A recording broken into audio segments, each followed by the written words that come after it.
ಪುತ್ತೂರು ಮಹಾಲಿಂಗೇಶ್ವರ ದೇವರ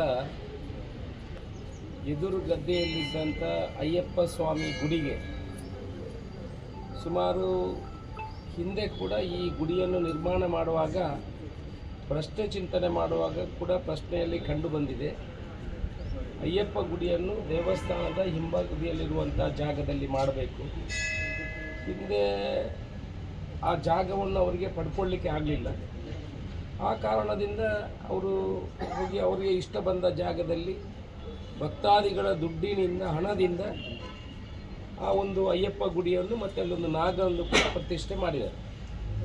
ಪ್ರಶ್ನೆ ಚಿಂತನೆ ಮಾಡುವಾಗ ಮೂಲ ನಾಗನ ಹತ್ರ ಆ ನಾಗನನ್ನು ಅಲ್ಲಿ ಶಿಫ್ಟ್ ಮಾಡಬೇಕು, ಅಯ್ಯಪ್ಪ ಮಂದಿರವನ್ನು ಅಲ್ಲಿಂದ ತೆಗಿಬೇಕು ಅನ್ನೋ ಪ್ರಶ್ನೆ ಚಿಂತನೆಯಲ್ಲಿ ಬಂದಿತ್ತು. ಈ ಹಿಂದೆ ಕೂಡ ಸುಮಾರು 10-12 ವರ್ಷದ ಹಿಂದೆ ಇಲ್ಲಿ ಒಂದು ಫೌಂಡೇಶನ್ನು ಕೂಡ ಈ ಜಾಗದಲ್ಲಿ ಹಾಕಿದ್ರು. ನಾವು ಅದನ್ನು ತೆಗೆಯುವುದಂತ ನಿರ್ಣಯವನ್ನು ಮಾಡಿ ಈ ಜಾಗದ ಈಗ ಯಾವರ ನಮ್ಮ ನಿತ್ಯಾನಂದ ಶೆಟ್ಟಿಯವರ ಅಧೀನದಲ್ಲಿರುವಂಥ ಜಾಗ, ನಿನ್ನೆ ಅವರನ್ನು ಕರೆದು ಕೂಡ ಆ ಜಾಗದ ಬಗ್ಗೆ ಸುಮಾರು 6 ಸೆನ್ಸ್ ಜಾಗ ಇದೆ. ಅದು ಬಹುಶಃ ಅಯ್ಯಪ್ಪ ಮಂದಿರಕ್ಕೆ ಅಂತಲೇ ಇಟ್ಟಿದ್ದಾರೆ. ಇಲ್ಲಾಂದರೆ ಇಷ್ಟವರೆಗೆ ಅವರಾದರೂ ಏನಾದರೂ ಅದರಲ್ಲಿ ಕೆಲಸ ಮಾಡ್ಬೋದು. ಅವರಿಗೂ ಅದರಲ್ಲಿ ಕೆಲಸ ಮಾಡಲಿಕ್ಕೆ ಕೂಡಿ ಬಂದಿಲ್ಲ. ನಾವು ಅವರನ್ನು ಕರೆದು ನೀವು ದೇವಸ್ಥಾನಕ್ಕೆ ಈ ಜಾಗವನ್ನು ಕೊಡಬೇಕು ಅವತ್ತು ವಿನಂತಿ ಮಾಡಿಕೊಂಡಿದ್ವಿ.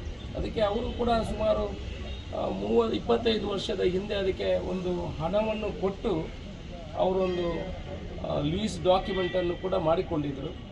ಆ ಪ್ರಕಾರ ಅದನ್ನೆಲ್ಲ ನೋಡಿ ಅವರು 90 ಲಕ್ಷ ರೂಪಾಯಿ ನಮಗೆ ಕೊಡಬೇಕು ಅನ್ನೋ ಬೇಡಿಕೆಯನ್ನು ಇಟ್ಟಿದ್ದರು. ನಾವು ಮತ್ತೆ ಅವರನ್ನು ಮನವನ್ನು ಒಲಿಸಿ ನಾನು ದೇವಸ್ಥಾನಕ್ಕೆ ಆದರೆ ಅದನ್ನು 25 ಲಕ್ಷ ರೂಪಾಯಿಗೆ, ಅಂದರೆ ನಾನು ಹಿಂದೆ ಸುಮಾರು 30 ವರ್ಷದ ಹಿಂದೆ ಹಣ ಕೊಟ್ಟಿರುವಂಥದ್ದು 25 ಲಕ್ಷ ರೂಪಾಯಿಗೆ ನಾನು ಕೊಡ್ತೀನಿ ಅಂತ ಒಳ್ಳೆಯ ಮನಸ್ಸಿನಿಂದ ಒಪ್ಪಿಕೊಂಡಿದ್ದಾರೆ.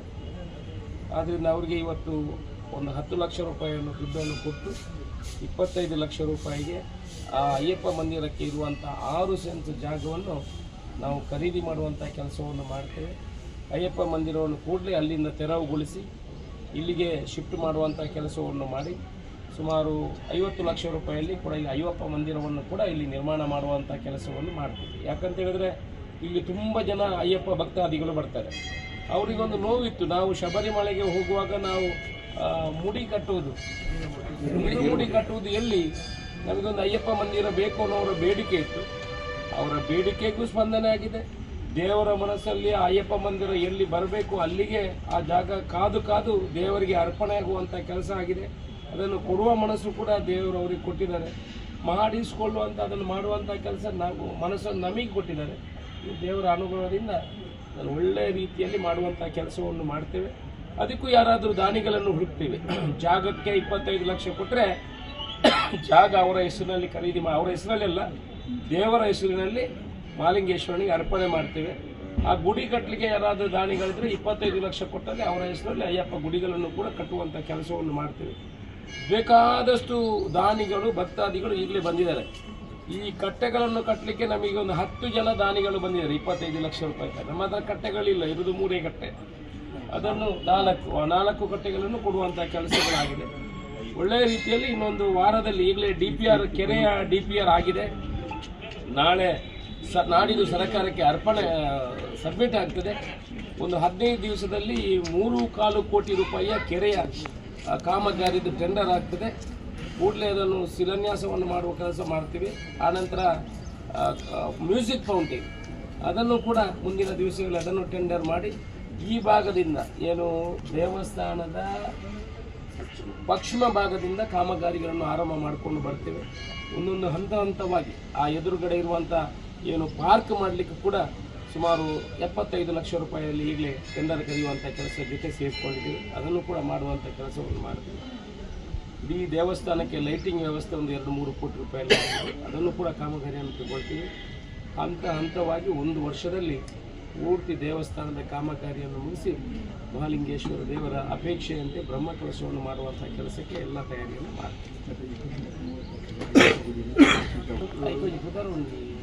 29 ತಾರೀಕಿಗೆ, ಇದೇ ಬರುವ 29 ತಾರೀಕಿಗೆ ನಮ್ಮ ಅಯ್ಯಪ್ಪ ಗುಡಿ ಏನಿದೆ ಅದನ್ನು ತೆರವುಗೊಳಿಸುವಂಥ ಕೆಲಸವನ್ನು ಮಾಡ್ತೀವಿ. ಅದಕ್ಕೆ ಬೇಕಾಗುವಂಥ ವಿಧಿವಿನ ಪ್ರಾಯಶ್ಚಿತ ಹೋಮಗಳನ್ನೆಲ್ಲ ಮಾಡಿ ಅನುಜ್ಞಾ ಕಲಶವನ್ನು ಮಾಡಿ ಇಲ್ಲಿ ಕೆಲಸ ಮಾಡುವಂಥದ್ದಾಗ್ತದೆ. ಮತ್ತು ನಾನು ಎಲ್ಲ ಭಕ್ತಾದಿಗಳ ಹತ್ರ ವಿನಂತಿ ಮಾಡ್ಬೋದು, ನಮ್ಮ ಈ ಭಾಗದಲ್ಲಿ ಬೇಕಾದಷ್ಟು ಭಜನಾ ಮಂದಿರಗಳು ಇದ್ದಾವೆ. ಅವರಿಗೆ ಪ್ರತಿ ವಾರದಲ್ಲಿ ಒಂದು ಭಜನಾ ಮಂದಿರದವರು ಆಸಕ್ತಿ ಇದ್ದರೆ, ಇಲ್ಲ ಗ್ರಾಮಸ್ಥರು ಆಸಕ್ತಿ ಇದ್ದರೆ, ವಾರದಲ್ಲಿ ಒಂದು ದಿವಸ ಆದಿತ್ಯವರನ್ನ ಆಗ್ಬೋದು ದೇವಸ್ಥಾನವನ್ನು ಶುಚಿಗೊಳಿಸಲಿಕ್ಕೆ ಒಂದು ಅವಕಾಶವನ್ನು ಕೊಡ್ತೇವೆ. ಅವರು ಮಧ್ಯಾಹ್ನ ಬೆಳಿಗ್ಗೆ ಬಂದು ಮಧ್ಯಾಹ್ನದ ಒಳಗೆ ಶುಚಿಗೊಳಿಸಿ ಮಧ್ಯಾಹ್ನದ ಊಟವನ್ನು ಪ್ರಸಾದವನ್ನು ಸ್ವೀಕಾರ ಮಾಡಿ ಹೋಗ್ಬೋದು. ಯಾರಿಗೆಲ್ಲ ಆಸಕ್ತಿ ಇದ್ದಾರೆ ಅವರು ದಯಮಾಡಿ ಇಲ್ಲಿ ಕಚೇರಿಯಲ್ಲಿ ಅವರ ಹೆಸರನ್ನು ನೋಂದಾಯಿಸಿದರೆ ಅವರಿಗೆ ಯಾವ ದಿವಸ ವಾರದಲ್ಲಿ ಯಾವ ದಿವಸ ಅಂತ ಕೊಡ್ತೇವೆ. ಆ ಪ್ರಕಾರ ಅವರಿಗೆ ಬೇಕಾಗುವಂಥ ಎಲ್ಲ ಪರಿಕರಗಳನ್ನು ನಾವಿಲ್ಲಿ ಕೊಡ್ತೇವೆ.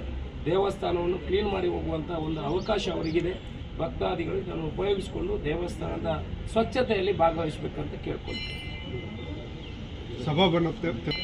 ಸಭಾಭವನ ಈಗಲೇ ನಾವು ಇಲ್ಲಿ ನಿರ್ಣಯವನ್ನು ಮಾಡಿ ಸರ್ಕಾರಕ್ಕೆ ಕಳಿಸಿದ್ದೀವಿ. ಸರ್ಕಾರದ ಅನುಮತಿ ಬಂದ ಕೂಡಲೇ ಅದನ್ನು ತೆರವುಗೊಳಿಸುವಂಥ ಕೆಲಸವನ್ನು ಮಾಡ್ತೇವೆ. ಅದಕ್ಕೆ ಮೊದಲು ಇನ್ನೊಂದು ಸಭಾಭವನವನ್ನು ಕಟ್ಟುವಂಥ ಕೆಲಸ ಮಾಡಿ ಅದನ್ನು ತೆರವುಗೊಳಿಸಿದರೆ ಜನರಿಗೆ ಸ್ವಲ್ಪ ಸಮಾಧಾನ ಆಗ್ತದೆ. ಆ ನಂತರ ತೆರವುಗೊಳಿಸ್ತೀವಿ.